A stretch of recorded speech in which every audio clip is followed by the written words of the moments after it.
सो hi guys. मेरा नाम हर्ष है और आज हम पहली प्रॉब्लम सॉल्व करने वाले हैं ग्राफ एल्गोरिथम सीरीज़ की। और इस प्रॉब्लम का नाम है counting rooms. Basically counting rooms problem कहती क्या है? You are given a map of a building and your task is to count the number of its rooms. The size of the map is n cross m squares and each square is either a floor or a wall. You can walk left, right, up and down through the floor stairs and you have to find the number of rooms. Number of rooms, okay. So basically इसमें क्या है, अगर मैं इस figure से देखूं तो basically हमें हमें नंबर ऑफ वो गिवन है, हमें नंबर ऑफ रोज गिवन है और हमें नंबर ऑफ कॉलम्स गिवन है। जैसे ही हमें एक ग्रिड गिवन है पूरी, मैंने ये ग्रिड बनाई है, तो हमें ये पूरी ग्रिड गिवन है, ये कैरेक्टर ग्रिड गिवन है हमको। उसके नंबर ऑफ रोज 5 है, नंबर ऑफ कॉलम्स 8 है इसमें। अब हर एक कैरेक्टर इसमें या तो एक हैश होगा, मैंने लेट्स से यहाँ पे हैश को एच से डिनोट करा है, और जो डॉट है उसको तो डॉट से डिनोट करा। बेसिकली जो एच है, एच जो है, जब एच है आपका, बेसिकली एच आपका वॉल बताता है, एक वॉल डिनोट करता है। एंड जो डॉट है वो आपकी एक फ्लोर डिनोट करता है। हमें बताना है number of rooms. Number of rooms का मतलब हम ये बोल सकते हैं कि नंबर ऑफ रूम कि जो भी रूम होगा आपका, वो जो है वो आपके फ्लोर से मिलके बना होगा, वॉल से तो मिलके बना नहीं होगा। तो बेसिकली ये है कि ये है, तो ये आपकी एक फ्लोर है, ये एक फ्लोर है, ये एक फ्लोर, ये सब फ्लोर्स हैं, ये सब डॉट्स जो हैं ये सब आपकी फ्लोर हैं। तो एक रूम किस चीज़ से बना? रूम जो है एक या एक से ज़्यादा फ्लोर से बनेगा। जैसे ये एक रूम का पोर्शन हुआ ये, तो ये एक रूम बना। ये एक रूम नहीं है। बेसिकली जो आपके डॉट्स एक साथ हैं, आप जिन डॉट्स को एक साथ ट्रेवर्स कर सकते हो वो आपका एक रूम है। लेट्स से आपने इधर से स्टार्ट करा, आप यहाँ से इधर तो और यहाँ से इधर जा सकते हो। और एक बात और, हम किसी एक पॉइंट से किसी और सेल पे हम 4 ही डायरेक्शन में जा सकते हैं। क्वेश्चन में गिवन है ये। या तो अप जा सकते हैं, राइट जा सकते हैं, डाउन जा सकते हैं, लेफ्ट जा सकते हैं।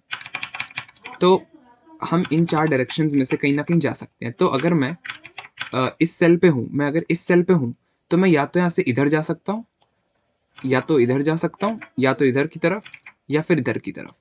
लेकिन मैं कभी इस सेल से एक वॉल की तरफ नहीं जा सकता। बेसिकली वॉल को हम ब्लॉक्ड एरियाज मान सकते हैं। तो हम यहाँ से वॉल्स पे तो नहीं जा सकते। तो मैं इस डायरेक्शन से इधर जा सकता हूँ, हाँ, क्योंकि यहाँ पे भी एक फ्लोर है। तो मैं यहाँ से इधर पहुँच गया। अब मैं इस डॉट से यहाँ नहीं जा सकता क्योंकि एक वॉल है, यहाँ नहीं जा सकता, यहाँ नहीं जा सकता, और मैं यहाँ से लेफ्ट भी नहीं जा सकता क्योंकि मैं इधर से तो आ ही रहा हूँ। तो मैं जिस रास्ते से आ रहा हूँ मैं उधर तो वापस नहीं जाऊँगा। तो बेसिकली मैं इस पॉइंट से स्टार्ट करा और मैं इधर एंड इधर गया। अब मैं यहाँ से इस डॉट पे कभी नहीं पहुँच सकता हूँ, लेफ्ट राइट अप करके नहीं पहुँच सकता। तो हमारा ये एक रूम हुआ। ये रूम इसलिए हुआ, ये एक रूम इसलिए हुआ क्योंकि मैं अगर एक डॉट से स्टार्ट करूँ तो मैं इतनी डॉट्स कवर कर पा रहा हूँ। अब मान लेते हैं कि मैं यहाँ से स्टार्ट करता हूँ, तो मैं यहाँ से स्टार्ट करूँगा, मैं यहाँ से राइट जाके इधर जा सकता हूँ, मैं राइट जाके इधर, इधर डाउन, इधर डाउन, इधर लेफ्ट, इधर लेफ्ट, इधर अप, और सिमिलरली इधर अप। तो मैं इन सब डॉट्स को एक साथ कवर कर सकता हूँ। तो ये मेरा एक दूसरा रूम हो गया, ये मेरा एक दूसरा रूम हो गया। मैं इनमें से किसी डॉट से मैं यहाँ नहीं पहुँच सकता कभी, क्योंकि इनकी मैं अगर कोई भी डॉट पकड़ूंगा उसकी बाकी तरफ तो वॉल्स होंगी, और जिस तरफ डॉट्स हैं उनको मैं ट्रेवर्स कर सकता हूँ। तो मैंने इन दोनों को एक साथ ट्रेवर्स करा, इन दोनों को एक साथ ट्रेवर्स करा, इन सबको एक साथ ट्रेवर्स करा, और अगर मैं यहाँ से स्टार्ट करूँ तो मैं यहाँ से इसको ट्रेवर्स कर सकता हूँ। तो मैंने इसको एक साथ ट्रेवर्स करा। तो ये मेरा तीसरा रूम हुआ। तो बेसिकली रूम्स वही होंगे जिन डॉट्स को मैं एक साथ कवर कर सकता हूँ साइमल्टेनियसली। अगर वॉल्स आ गए तो नहीं। तो हमने देखा इसका आंसर 3 हुआ। अब इसका आंसर जो 3 हुआ है, ये हम ट्रेवर्सल करेंगे कैसे? तो हम यहाँ पे जो कॉन्सेप्ट यूज़ करने वाले हैं वो है DFS on a 2D grid. हम क्या करेंगे, हम अपने एक नॉर्मल इटरेट करेंगे। हम इस पूरी ग्रिड में पहले हम एक नॉर्मल इटरेट करेंगे हर रो पे और हर कॉलम पे। पहले मैं इधर गया, अगर ये एक वॉल है तो मैं इसे कंसिडर नहीं करूँगा अपने सोर्स के लिए। सोर्स का मतलब क्या हुआ? सोर्स का मतलब ये हुआ कि अगर हम एक नॉर्मल, जैसे हम एक नॉर्मल ग्राफ ट्रेवर्सल देखें, अगर हम नॉर्मल एक ग्राफ का ट्रेवर्सल देखें, तो लेट्स से मैं यहाँ से अपना ट्रेवर्सल स्टार्ट करता हूँ, तो मैं यहाँ से इधर जाऊँगा, फिर डीएफएस कोई एक चाइल्ड को कंसिडर करेगा, फिर उधर जाएगा, फिर वो वहाँ से वापस आएगा, फिर वो इसमें जाएगा, फिर वापस आएगा एंड देन वो यहाँ से वापस आएगा, फिर इधर जाएगा एंड देन वो इधर आएगा। तो बेसिकली डेप्थ फर्स्ट सर्च का यूज़ हो रहा है। तो मैंने इस सोर्स से स्टार्टिंग माना, फिर हो सकता है मैं कभी इस सोर्स से स्टार्टिंग मानूँ तो इधर से इधर जाए, इधर से इधर जाए, इधर से इधर जाए, फिर वापस आए, फिर इधर जाए, फिर वापस आए, तो इस तरीके से। तो हम सोर्स बेसिकली, ये इंपॉर्टेंट वर्ड है सोर्स, अपना हम सोर्स डिसाइड करें। सोर्स कैसे डिसाइड होगा कि जहाँ से हम अपना ट्रेवर्सल शुरू करेंगे, वो दो बात पे डिपेंड करता है। क्या? जो सोर्स है वो आपका एक डॉट होना चाहिए, क्योंकि अगर सोर्स आपका एक वॉल है, हम वहाँ से कभी शुरू ही नहीं कर सकते, क्योंकि हम वहाँ पे पहुँच ही नहीं सकते कभी। तो एक तो वो होना चाहिए, और सोर्स जो है वो आपका पहले से कभी विजिटेड ना हो। क्यों? क्योंकि आपने इनिशियली क्या करोगे, जब हम कंसिडर करेंगे अपनी ग्रिड, हम मानेंगे कि सारे सेल्स जो हैं वो फॉल्स हैं। फॉल्स में मतलब कि उन सेल को कभी विजिट करा ही नहीं गया। हमने इधर आए, हमने देखा ये पहली डॉट है, हमने कहा ये डॉट है और ये फॉल्स विजिटेड है, तो मैं यहाँ से ट्रेवर्सल स्टार्ट करूँगा, डीएफएस करूँगा, और डीएफएस जो है इन दोनों को ट्रू मार्क करते जाएगा।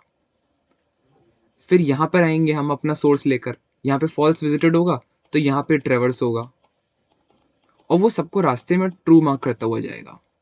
ये सब ट्रू मार्क होते जाएंगे, ये सब ट्रू, ये सब ट्रू, ऐसे ऐसे। तो दो बातें होनी चाहिए, और आपको जो विजिटेड है वो आपका इनिशियली फॉल्स होना चाहिए, क्योंकि जब वो आपका विजिटेड नहीं होगा तभी तो आप उसको सोर्स मानोगे। तो मैंने कहा, मैंने यहाँ से स्टार्ट करा और एक ट्रेवर्सल करा, ये अब जब मैं नॉर्मल ट्रेवर्सल पे इस पे आया हूँगा, तो ये विजिटेड मार्क हो चुका हो क्योंकि मैं यहाँ से आया था, तो मैं इसको अपना सोर्स कंसिडर नहीं करूँगा। इधर आया, डॉट है और ये पहले से विजिटेड नहीं था, तो इसको मैं सोर्स मानूंगा। तो मैं जितनी बार भी सोर्स मान रहा हूँ वही मेरा आंसर है।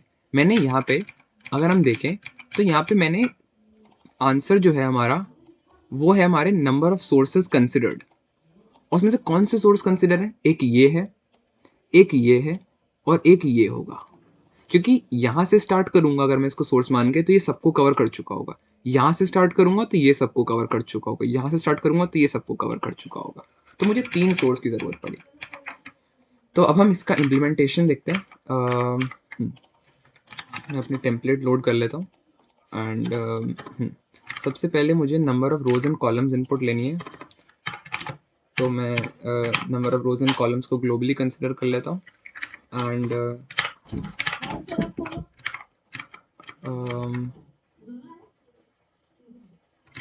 अब हम क्या करते हैं, CNN M लेते हैं।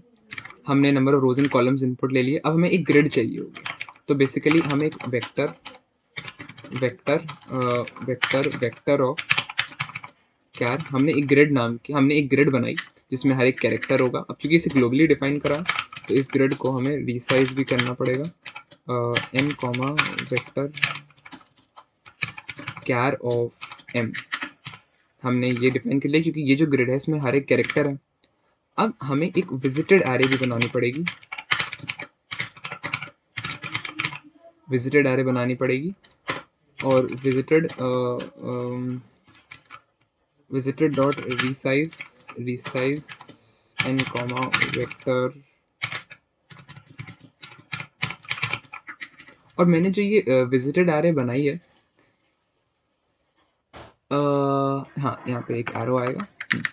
ये जो विजिटेड एरे बनाई है मैंने इसको इनिशियली फॉल्स माना, क्योंकि हमने देखा था कि मैंने इनिशियली सबको फॉल्स मान रखा है। मैंने सबको, इसको भी फॉल्स, इसको भी फॉल्स, अभी तक कोई विजिटेड नहीं है, सबको फॉल्स मान रखा है मैंने। इनिशियली सबको मैंने फॉल्स मान रखा है, सबको फॉल्स माना है। मैं सबसे पहले अपनी ग्रिड को इनपुट करा लेता हूँ। For int i equal to 0, i less than n।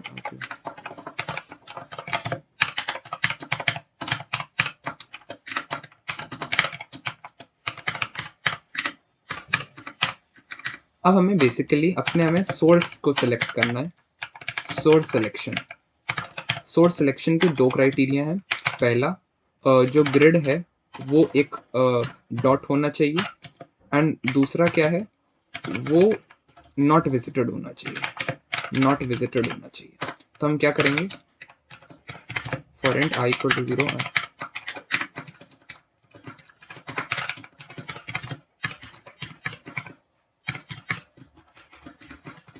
हम चेक करेंगे कि अगर जो ग्रिड है i एंड j पोजीशन पे, अगर वो एक डॉट के इक्वल है, जैसे अगर वो डॉट है, अगर वो एक वॉल है तो आगे बढ़ते जाओ, अगर वो एक डॉट है and visited of I N J वो फॉल्स है, वो कभी विजिटेड नहीं हुआ, तब वो मैं इसके सोर्स मानूंगा और मैं एक डीएफएस ट्रेवर्सल स्टार्ट करूंगा आई कॉमा जेथ पोजीशन से, और मैं एक इंट एएनएस नाम का वेरिएबल लूंगा। मैंने कहा जितनी बार भी मैं एक नया सोर्स कंसिडर करूंगा उसको मैं आंसर में ऐड करते जाऊंगा, और बेसिकली मैं इसी को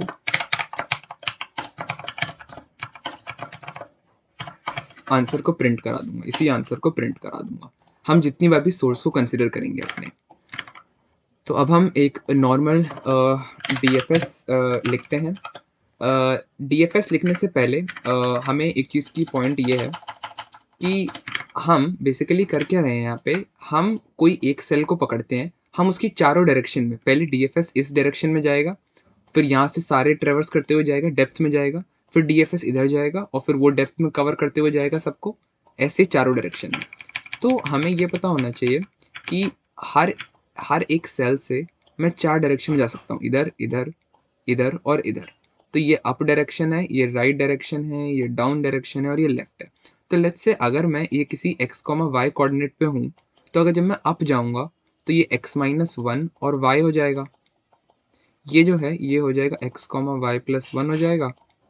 ये जो पॉइंट है ये हो जाएगा x+1, y, और ये पॉइंट जो हो जाएगा ये हो जाएगा x-1, सॉरी ये हो जाएगा x, y-1।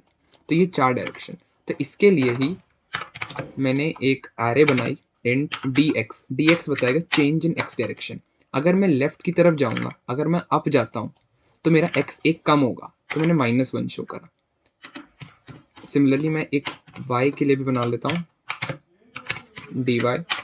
बेसिकली जब अप जाएगा तो x एक कम होगा और y में कोई चेंज नहीं आएगा, y में कोई चेंज नहीं आएगा। सिमिलरली जब हम राइट जाएंगे तो x तो वही रहा लेकिन y बढ़ जाएगा, तो x में कोई चेंज नहीं आया और y एक बढ़ जाएगा। सिमिलरली जब हम डाउन जाएंगे तब आपका x एक बढ़ेगा, y में कोई चेंज नहीं आया, तो x एक बढ़ेगा और y में कोई चेंज नहीं आया।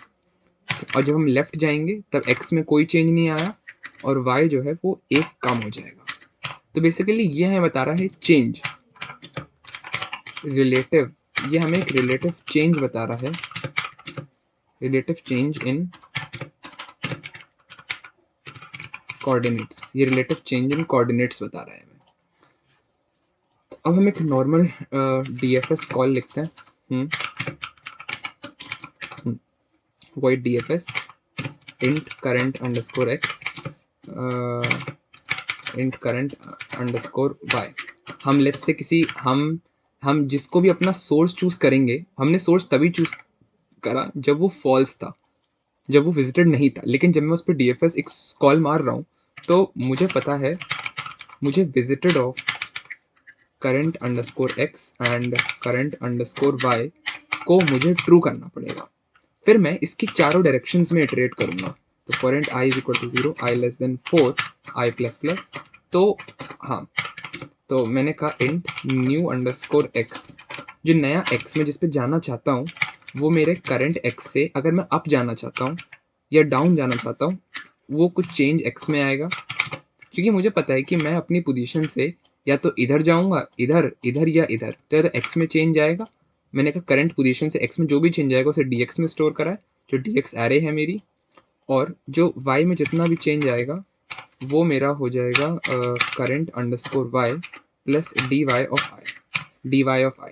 तो इसने ये बताया अगर i 0 है तो dx 0 और dy 0, यानी कि x में -1 का चेंज आया, यानी कि अब ऊपर की तरफ गए, और y में कोई चेंज नहीं आया, तो यानी कि अब अप डायरेक्शन है।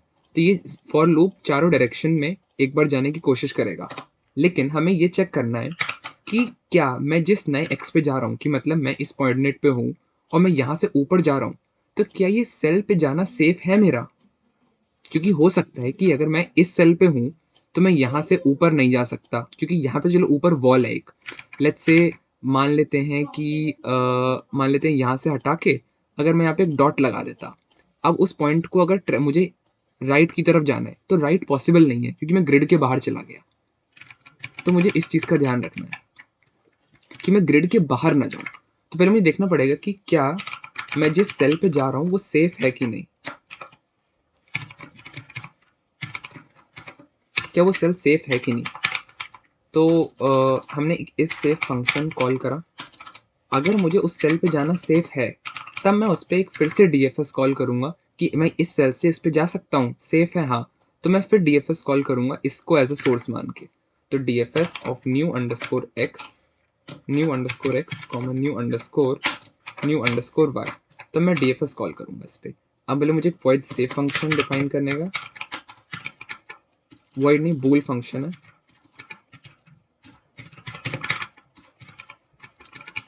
वो सेफ है कि नहीं इंट वाई। तो मैं ये चेक करूंगा कि इफ मैं जिस एक्स पे जा रहा हूँ अगर वो मेरा 0 से कम है, या फिर x मेरा greater than equal to n है, या फिर x मेरा y 0 से कम है, या फिर मेरा y greater than equal to m है। बेसिकली मैं x 0 से कम है यानी कि लेफ्ट की अगर मैं तरफ जा रहा हूँ, सॉरी, अगर x लेस देन 0 है मतलब मैं ऊपर की तरफ जा रहा हूँ एरे के बाहर, या मैं इस x के नीचे जा रहा हूँ इधर यानी कि n से बड़ा। सिमिलरली y लेस देन 0 के लिए मतलब इधर जा रहा हूँ, and y greater than equal to m मतलब इधर जा रहा हूँ। तो मैं अगर ग्रिड के बाहर जा रहा हूँ तो मैं अनसेफ कंडीशन पे हूँ, या फिर हो सकता है मैं ग्रिड के अंदर ही कहीं हूँ, लेकिन मैं मान लेते इधर ही हूँ, लेकिन वहाँ पे मैं जिस पे जा रहा हूँ मैं जिस ग्रिड पे जा रहा हूँ उस ग्रिड का जो सेल है, वो हो सकता है एक हैश हो कि मैं उस पर नहीं जा सकता, या फिर ये हो सकता है कि मैं जिस सेल पे जा रहा हूँ वो पहले से विजिटेड हो। क्योंकि अगर कोई सेल आपका पहले से विजिटेड है, क्योंकि मैं इसको ऐसे देखता हूँ कि लेट्स से मैं इस पॉइंट, ये 2 सेल थे, मैं इस पॉइंट से इधर गया, तो एक बार जब मैं इस पॉइंट पे इधर गया तो मैं यहाँ पे आके चारों ऑप्शन एक्सप्लोर करूंगा।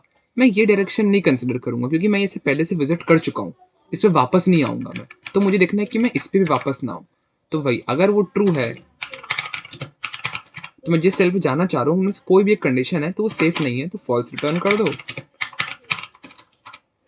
वरना एक ट्रू रिटर्न कर दो। तो अगर वो सेफ है उस पे जाना तभी हम एक डीएफएस कॉल करेंगे। तो आई गेस बेसिकली हो गया है, अब बस इसको रन करके देखते हैं।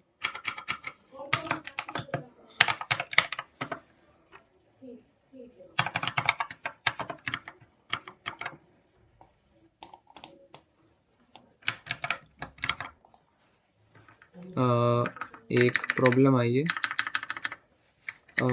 एक आई गेस एक प्रॉब्लम आई है कोई। हाँ, यहाँ से नंबर ऑफ टेस्ट केसेस हटाने हैं क्योंकि नंबर ऑफ टेस्ट केसेस है ही नहीं क्वेश्चन में।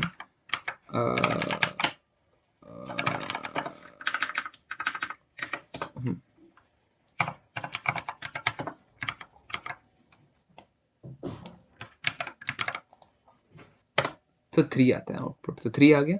अब इसको सबमिट करते हैं इस कोड को।